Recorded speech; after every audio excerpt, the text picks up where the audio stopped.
السلام عليكم ورحمة الله تعالى وبركاته.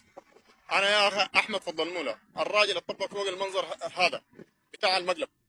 أقسم بالله ما لي فيه حاجة، واقف في الشارع على عيالي أطلب الرزق، وجاني وقال لي عندي عمل، وجاني وطبق فوق المنظر. والله ما أعرف حاجة، أنا إنسان أمي، وهذا التلفون والله مقبر عليه بيه واحد. ما كان عندي تلفون وسه ما أعرف عليه، ولا أعرف أكتب ولا أعرف أقرأ، ما أعرف أي حاجة والله. بس أنا إنسان وقاعد وجاي وطلب الرزق لعيالي. والله طبق فوقي منظر، خسر علي الدنيا كلها، وخسر علي بيتي هناك مع عيالي مع اخواني مع هناك.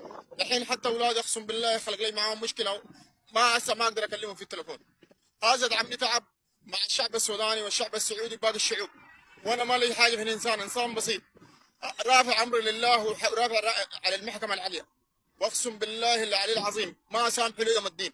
وهذا جاني يوم الخميس وقال لي سامحني، وقلت له يا اخي انا ما انا سامحك، اولادي دحين عند هلون وخربت علي الدنيا وخربت علي، خربت سمعتي عند السودانيين وعند الشعب السعودي وباقي كل الشعوب وباقي الاخوان والشارع اللي فيه.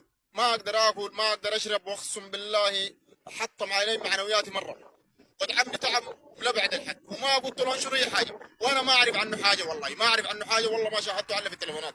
ما اعرف عن التليفون حاجه، تليفوني صغير، وهذا التليفون اداني لي واحد قال لي يا اخي بس هذا دام اتمشاه، ولا اعرف اكتب ولا اعرف اقرا فيه. دحين يا اخي حسب الله ونعم الوكيل في الرجال، حسب الله ونعم الوكيل في الرجال. وهذا المقطع جابه اخير انا شفته في تليفون واحد، هذا قال الراجل قال لي ارسل وسوي، وانا والله لا قلت له ولي حاجه، جاني وقال لي اسمح لي السعدي واحب لك في راسك